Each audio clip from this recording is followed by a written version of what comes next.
de los sistemas, perdón. Es un conjunto de órganos, ¿sí?, que están interconectados. Vamos a ver que ese sistema urinario comienza en unos órganos que están acá en la parte posterior, que se llaman los riñones, y va a terminar en la uretra. En términos generales, la función del sistema urinario es eliminar, sacar también residuos.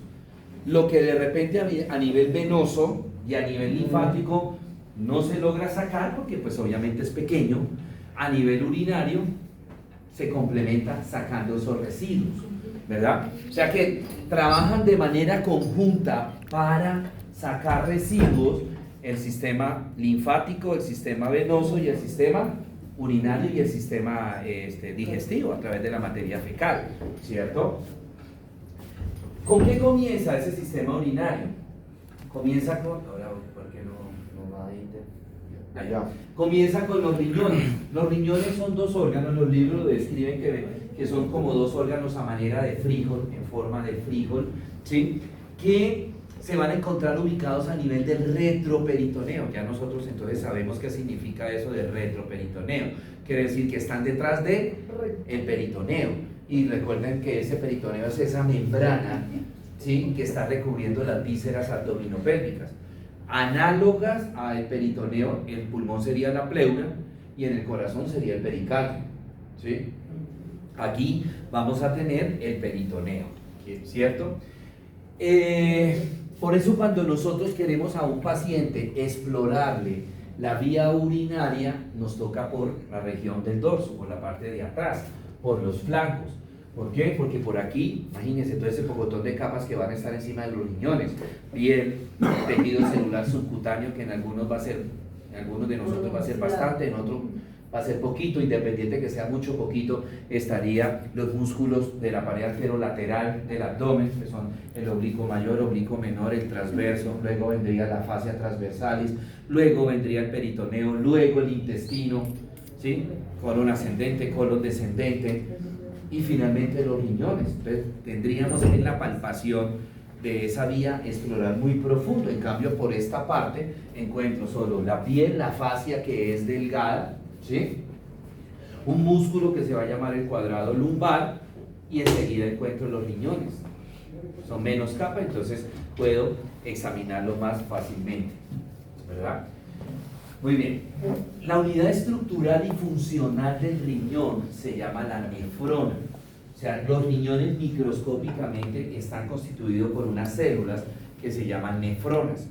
¿Y cómo están constituidos esas nefronas? Entonces, vienen unos capilares arteriales que se van a enrollar. Ustedes han visto esas bolas de lana o de hilo grande que usan para hacer tejidos, ¿sí? Eso se llama ovillo. Entonces las arterias,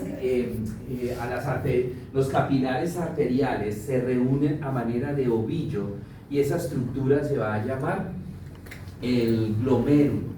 Ese glomérulo está protegido por una cápsula que se va a llamar la cápsula de Bowman.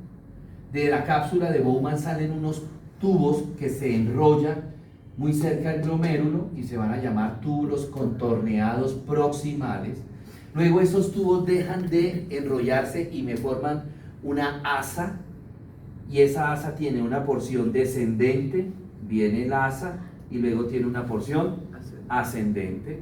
Luego esa porción ascendente se vuelve a enrollar y me forma el tubo contorneado distal, porque está lejos del glomérulo, y esos túbulos contorneados distales terminan en este tubo que se llama túbulo colector. Como el nombre me indica, colector, él es el que se encarga de recoger la orina que se está formando en cada nefrona, ¿sí?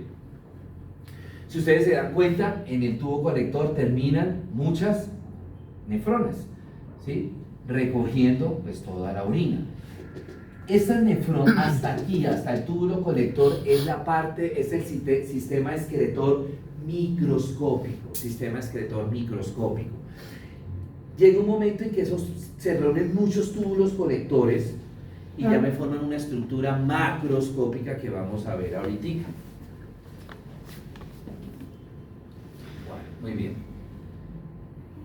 Entonces, cortamos el riñón, encuentro una capa periférica que se va a llamar la corteza, y una capa central hiperpigmentada que se va a llamar la médula renal. Ahí en la médula ustedes se dan cuenta que hay unas estructuras como a manera de triángulo que se llaman las pirámides renales. En medio de las pirámides renales están las columnas renales. La punta de la pirámide renal se llama papila renal. Ahí en la papila renal terminan todos los túbulos colectores, todos, y me forman esta estructura que les decía que ya es macroscópica, o sea que yo la puedo ¿qué? Ver, y se van a llamar los cálices menores por la forma que tienen, como de una copa, ¿sí? Los cálices menores. Esos cálices menores se unen y me forman los cálices mayores, y los cálices mayores se unen y me forman la pelvis renal. La pelvis renal, y esa pelvis renal es la que sale del riñón, ¿sí? Esa pelvis renal, una vez que sale del riñón, me cambia de dirección, se dirige hacia abajo y me forma el ureter.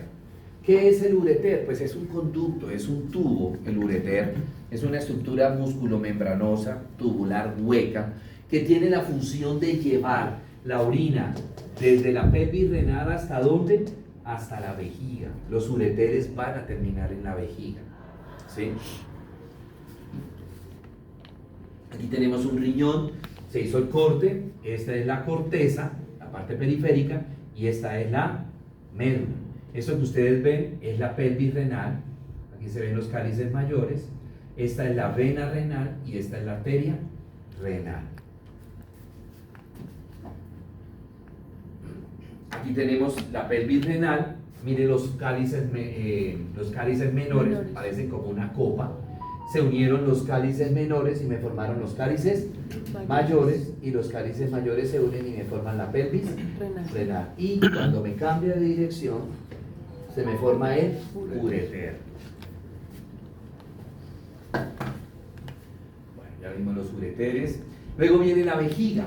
La vejiga es una bolsa muscular, muy parecido al estómago. Si ustedes se acuerdan, el estómago estaba formado por 3 capas de músculo, una capa horizontal, una vertical y una anteroposterior. Aquí es igual, simplemente pues obviamente que los músculos van a ser más pequeños.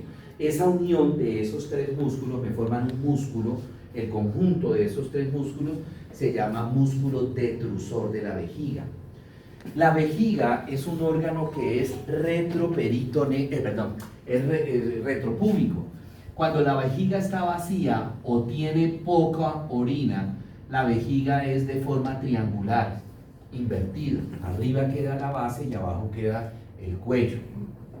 En la medida que se va llenando de orina, como es un músculo, se va ¿qué? Distendiendo, se va expandiendo y me cambia de forma. Se me vuelve circular. Y esto es lo que llamamos globo vesical. Los que trabajan en el sector salud de pronto escuchan esa palabra. El paciente tiene globo vesical. Quiere decir, ¿por qué se llama globo vesical? Bueno, primero por la forma, y segundo, que la parte superior de esa vejiga ya deja de ser retropúbica y se forma o se vuelve ¿qué? Suprapúbica. Es decir, yo la puedo palpar, yo la puedo tocar. De hecho, por ejemplo, no sé si les ha pasado que cuando tenemos muchas ganas de orinar y nos tocamos por encima del pubis, nos molesta, nos duele. ¿Por qué? Porque estamos tocando directamente la vejiga. ¿Sí? Estamos tocando directamente la vejiga. ¿Correcto? Ahora, la vejiga, les decía que está formado por un músculo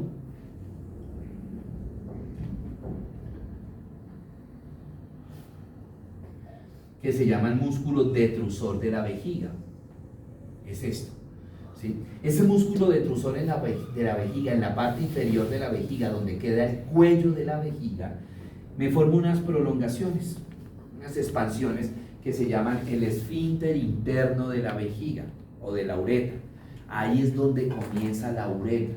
Ese esfínter interno es involuntario, o sea, él obedece estímulos del 10º par medular o sacro o medular. En la parte posterior inferior de la vejiga nosotros tenemos 3 orificios que me forman un triángulo, y ese triángulo se llama el trígono vesical. ¿Cómo está constituido ese triángulo? Entonces, Los dos orificios superiores corresponden a la llegada de los ureteres, ¿sí? Y el orificio inferior corresponde al inicio de la uretra. Al inicio de la uretra. ¿Correcto? Y después de la vejiga viene la uretra, que es un tubo. La uretra es un tubo, ¿cierto?, por donde se va a conducir la orina de la vejiga hacia afuera, ¿sí? En el caso de la uretra femenina es muy cortica, es muy pequeña, mide aproximadamente 3 centímetros. Por eso las mujeres sufren mucho de infecciones urinarias, porque cualquier bacteria que llega al meato urinario, que es el sitio donde comienza, digamos, que el orificio por donde va a salir la orina, ahí en los genitales, ¿sí? Cualquier bacteria que llegue ahí inmediatamente llega ¿a dónde? A la vejiga. Entonces, por eso es muy frecuente. En cambio, nosotros los hombres, la uretra es un poco más grande. En promedio mide aproximadamente 15 centímetros. Algunos libros dicen, pues para ser ya entre comillas como más individuales, dice que la uretra del hombre mide lo que mide el pene del hombre, ¿sí? Pero en promedio son 15 centímetros. La uretra del hombre, como es larga, tiene 3 porciones, tiene 3 segmentos. El primer segmento, una vez que se forma la uretra, atraviesa una glándula que tenemos nosotros los hombres que se llama la próstata. La glándula prostática. ¿Sí? Entonces, ese pedazo de uretra que está atravesando la próstata se llama uretra prostática. Uretra prostática. ¿Sí? Por eso cuando un hombre empieza a sufrir de la próstata, ¿dónde se le ven los síntomas? En la orina. En la orina, que empieza el goteo posmiccional, que el paciente refiere que el chorro de la orina es más delgado, que orina cada rato, ¿sí? En la noche se tiene que levantar más frecuentemente a orinar. Luego viene un pedazo, esta sería la uretra prostática. Luego viene un pedazo que no se relaciona con nada, que es la uretra membranosa, un pedacito muy pequeño. Y luego viene otra porción de la uretra que va a estar pasando por el pene. Y esa se va a llamar la uretra peneana. Uretra peneana porque va a estar pasando por el pene. ¿A dónde termina la uretra peneana? En un orificio que está en el glande que se llama meato urinario. Por ahí, ese es el orificio por donde sale la orina. La mujer también tiene el meato urinario. ¿Sí? ¿Listo? Bueno, preguntas, dudas, inquietudes. Profe, una pregunta. Cuando operan a un paciente